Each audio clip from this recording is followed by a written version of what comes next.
Radio. Les Français parlent au français. Je n'aime pas la blanquette de veau. Je n'aime pas la blanquette de veau. Sud Radio Berkov dans tous ses états. Et pendant ces élections et dans l'entre-deux tours et l'attente du vote de dimanche 24 avril, eh ben, il y a une guerre qui continue. Elle ne s'arrête pas, la guerre qui continue, pas si loin de chez nous. Russie, Ukraine, Donbass, Biélorussie, etc. On est en plein là-dedans avec les rumeurs, les contre-rumeurs, les informations, les désinformations. Et nous avions reçu Anne-Laure Bonnel, qui était dans le Donbass à plusieurs reprises, qui a été aussi dans le Haut-Karabakh, qui est une journaliste indépendante, dans tous les sens du terme. Et là, elle vient de faire une lettre ouverte au président et aux candidats. On en parle tout de suite. Sud Radio André Berkov. Berkov dans tous ses états, ça balance pas mal sur Sud Radio. Mais alors Anne-Laure Bonnel, donc vous êtes rentrée du Donbass où vous étiez pendant des semaines, et puis là vous sortez une lettre ouverte avant-hier, adressée au président et aux candidats, où vous dites notamment: la grandeur d'un homme ne se mesure pas au nombre de victimes qu'il fait, mais au nombre de vies qu'il sauve. Alors, vous dites, écoutez, ce qu'il faut arrêter, on voit ça, il faut arrêter.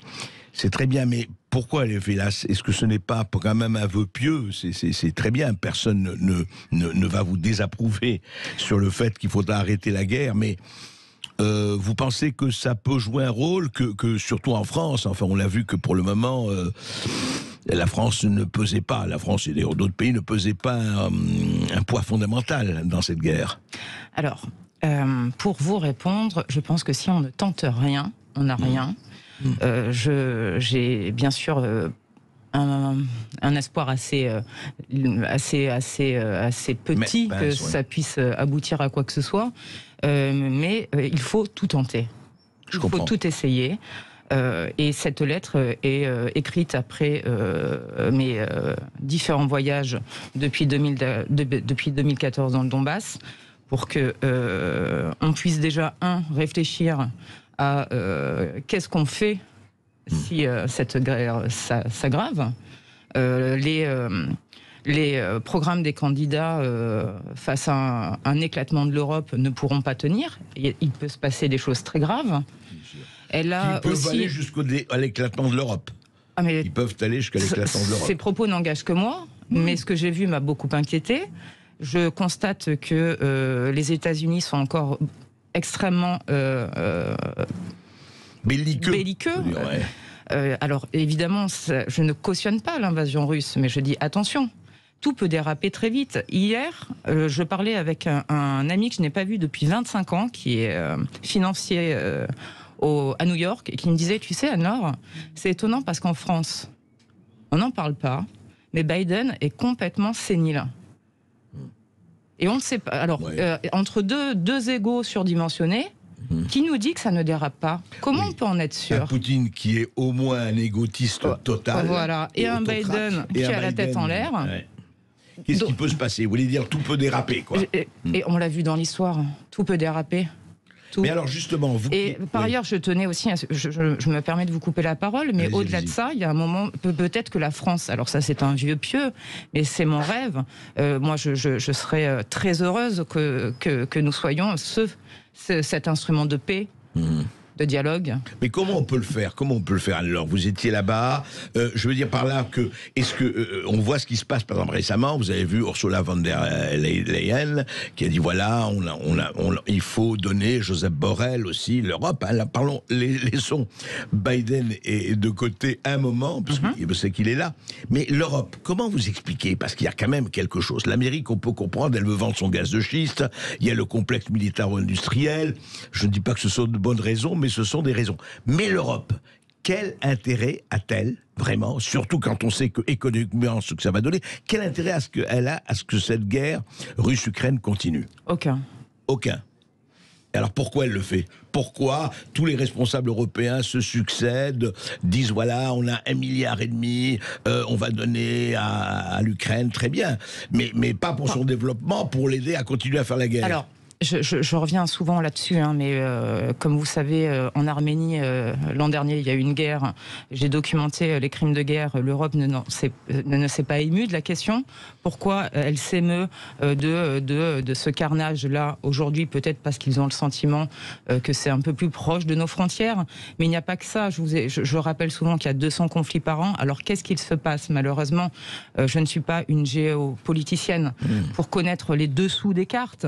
Mais on a certainement des intérêts qui sont trop proches de ceux des États-Unis, un manque de distance par rapport à une souveraineté européenne. Et aujourd'hui, mon sentiment, et cela n'engage que moi, c'est qu'on a un suivisme béat et une perte de souveraineté. L'Europe devrait être dans le dialogue et non pas dans la surenchère. On ne tire pas sur une ambulance qui est en feu. Je rappelle d'autant plus que les États-Unis sont extrêmement belliqueux, mais c'est pas sur leur sol que ça se passe, c'est sur le nôtre. Et le dérapage, ils sont prêts à se battre jusqu'au dernier Ukrainien. Absolument, ouais, mais ça. En tout cas, ils ne mouillent pas la chemise.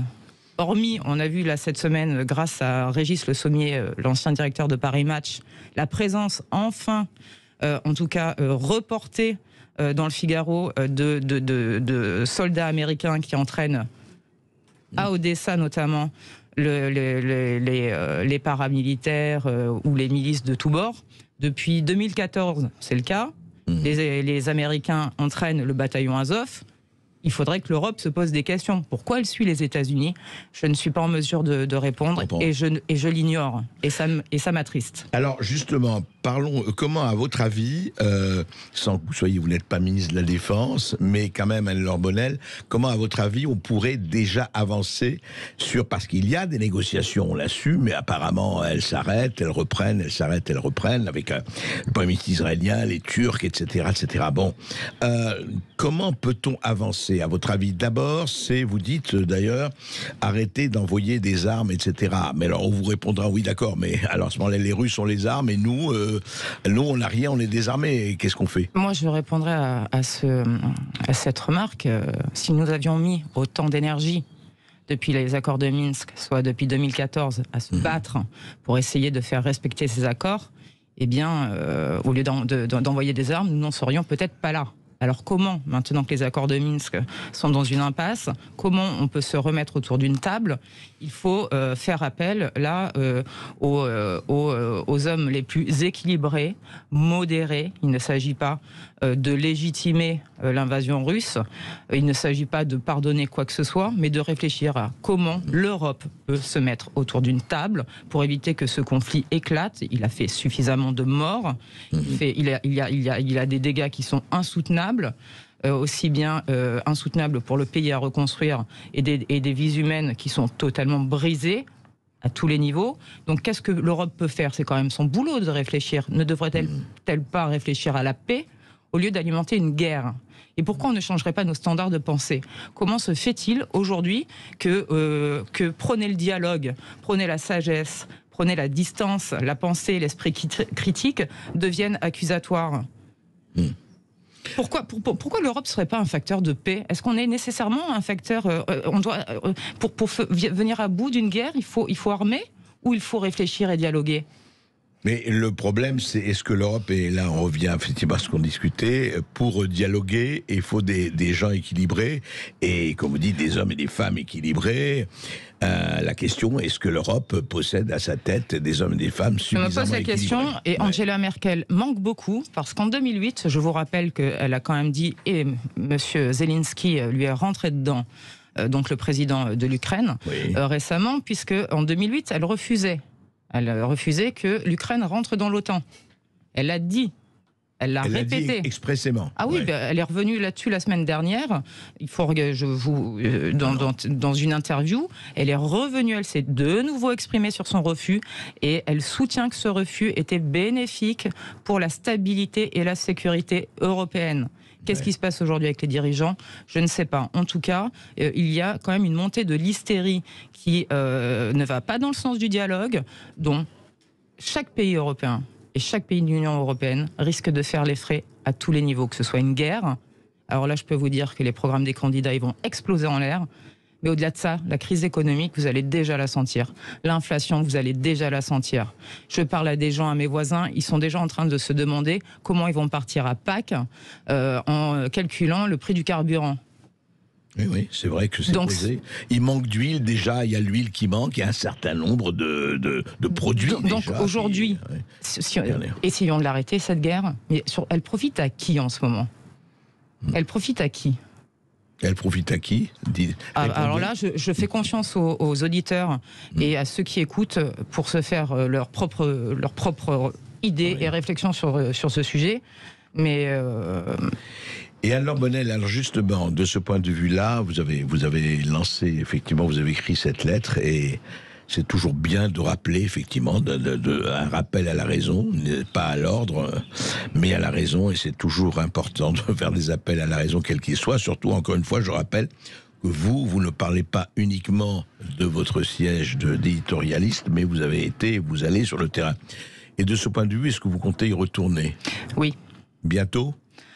J'essaye, mais déjà sachez que ce que j'ai vu est une boucherie. Je suis vraiment concernée qu'on ne puisse pas relayer les deux côtés de ces victimes. Vous m'avez dit hors antenne. Exactement. Vous avez eu un témoignage d'un journaliste français que vous ne voulez pas nommer, je comprends, mais enfin un journaliste français d'ailleurs connu, qui vous a dit quoi exactement? Alors voilà, beaucoup m'accusent de ne pas relayer les exactions russes. Oui. Je tiens à préciser que ces exactions, pour en parler avec d'anciens généraux en qui j'ai toute confiance, appellent à la prudence. Pourquoi je précise cela? Je vous ai fait écouter, Monsieur Berkoff, hors antenne, le message reçu d'une des plus grosses maisons de société de production française qui travaille pour Canal+, M6, TF1, France 2 et j'en passe, où... Vous l'avez entendu comme moi, cette personne me dit les images que je récupère sont celles que me donnent les Ukrainiens sur place, les agences ukrainiennes. Vous voulez dire que la totalité ou le monopole des images... Je ne dis pas la totalité, je pense une partie. Ouais. Ce message, là en tout cas, cette personne qui travaille, qui est donc, on ne le citera pas, et j'ai beaucoup de respect par ailleurs pour son travail, le dit clairement. Et elle dit beaucoup d'autres choses d'ailleurs, dans les échanges que nous avons eus, que je ne relais pas, et qui pourraient susciter énormément d'agacement. Donc prudence, moi je ne sais pas. Pourquoi ils ne donnent pas les images russes ? Par exemple, si vous soyons, je suppose que les Russes font aussi leur propagande ou leur communication. Vous savez ce que je fais moi, Monsieur Berkoff ? Oui. C'est pour ça que c'est la première fois lors d'un conflit, je me suis mis face aux images. Je ne sais pas si vous avez vu quelques-unes des images, pour montrer que les images, personne ne me les a données, c'est moi et mon équipe qui les avons filmées. Du coup, je n'ai confiance qu'en ce que je vois et en ce que je filme. C'est pour ça que je souhaite repartir sur le terrain. Et les images qui sont données soit du côté russe, soit du côté ukrainien, je n'y apporte aucune considération. D'accord, oui, ça au moins... Ça donc moi, mon taf, il a été simple pour prouver que ces images, parce que ce que je vous dis là, je vais le sortir à un moment donné, ces enregistrements, dans mon film. Je vais remonter un petit peu toute cette enquête, comment ces images ont été faites, etc. Mais les images que vous verrez dans mon film et les photos que vous voyez sur mes réseaux sociaux, sur Facebook, Twitter, Instagram, je suis devant. Je prouve qu'elles ne me sont données ni par les Russes, et encore moins par les Ukrainiens, par personne. Et je n'accorde de confiance, je le répète, qu'aux images qu'un journaliste tourne lui-même. En temps de guerre, la désinformation règne. Bien sûr. Ce n'est pas un secret. C'est quand même étonnant de devoir encore s'interroger sur la crédibilité des images. Donc, prudence, et surtout bienveillance, parce que là, on est dans des discours qui montent dans une haine. Elle est potentiellement explosive, et nous en ferons tous les frais. Alors Bonnel, merci. Écoutez, on va vous suivre. En tout cas, on reste en contact, bien sûr, avec vous, que vous partiez. Et de toute façon, il est très important, je répète, de garder, pour nous ici, la tête non pas froide, mais la lucidité. Je rappelle le mot de René Char, la lucidité est la blessure la plus proche du soleil. Il faut la conserver à tout prix. Et comme le dit André, merci beaucoup Anne-Laure Bonnel, vous êtes reporter indépendante. Et comme le dit André, qu'est-ce que le journalisme s'il n'est pas d'investigation, et qu'est-ce que la vérité si elle n'émane pas du terrain? Ça, c'est moi qui le rajoute. Et vous nous appelez au 0826 300 300.